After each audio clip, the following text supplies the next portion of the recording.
Hello दोस्तों, सबसे पहले सभी टीजीटी साथियों का जिन्होंने एग्ज़ाम दिया स्क्रीनिंग का और भविष्य में आने वाले टीचर हैं वो उन सभी को मेरे नमस्कार, राम राम।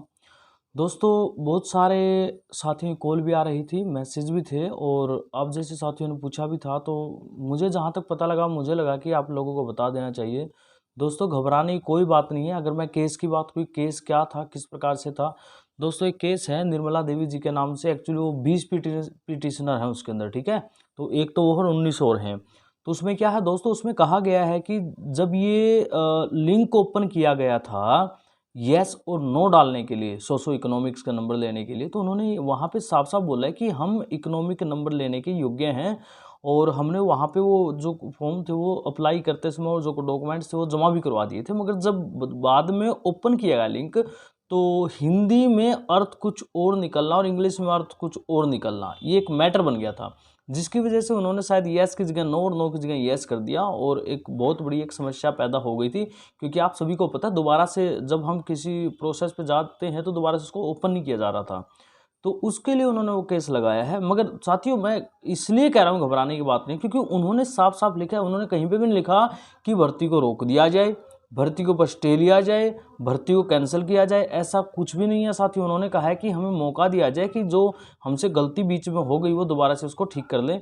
या फिर HSC जो पहला था उसको ऐसा मान ले। तो ऐसा कुछ वहाँ पे बोला गया, ऐसा कुछ भी नहीं है। जिस वजह से मैं देख रहा हूँ ग्रुपों में भी बार बार चर्चा हो रही है कि मतलब भर्ती रुकेगी, लेट होगी, ये होगा। अरे कुछ भी नहीं है। मैंने टैग भी लगाया है, क्या भर्ती लेट होगी? नहीं होगी भाई टैग।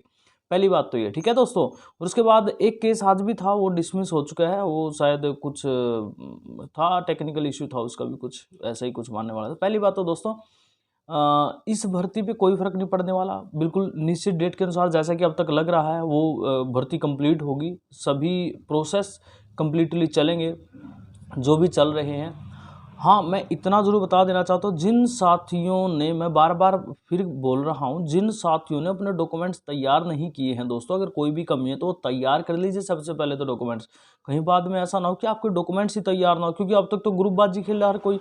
ग्रुप में येस मेरे इतने, मेरे उतने। अरे भाई, जो काम करने का वो कर लो। ये नंबर कितने कितने, जितने आपने मेहनत की थी या जिस दिन उस दिन आपका अलग काम किया, उतने आपने नंबर ले लिए। अब आगे का सब ऊपर वाले के हवाले है। तो अगर डॉक्यूमेंट्स अपने तैयार रखो। मैंने लिस्ट भी बना के डाल दी थी, कौन कौन से डॉक्यूमेंट्स आपको चाहिएंगे, कौन से अटेस्टेड करवाने हैं, कौन से सेल्फ अटेस्टेड करवाने हैं, कौन से नए चाहिएंगे और कौन से पुराने ही काम चल जाएगा, ठीक है। तो वीडियो भी मैंने बना के डाल रखी है। मैंने कहा था 16 डॉक्यूमेंट्स आपको वो तैयार रखने हैं आपको। अब कुछ एक साथियों के क्वेश्चन ये थे दोस्तों कि डिग्री हमारे पास है या नहीं। कुछ एक की डिग्रियाँ नहीं चेक की गई थी, इंग्लिश वालों को PGT की डिग्री चेक नहीं की गई, तो हमारी भी नहीं की जाएगी। दोस्तों, मैं दोबारा से फिर बोलता हूँ, डिग्री आपकी चेक की जा सकती है। वो चेक नहीं की गई या की गई, उसके बारे में बात छोड़ दो, की जा सकती है। पहली बात तो डिग्री आपके पास हो।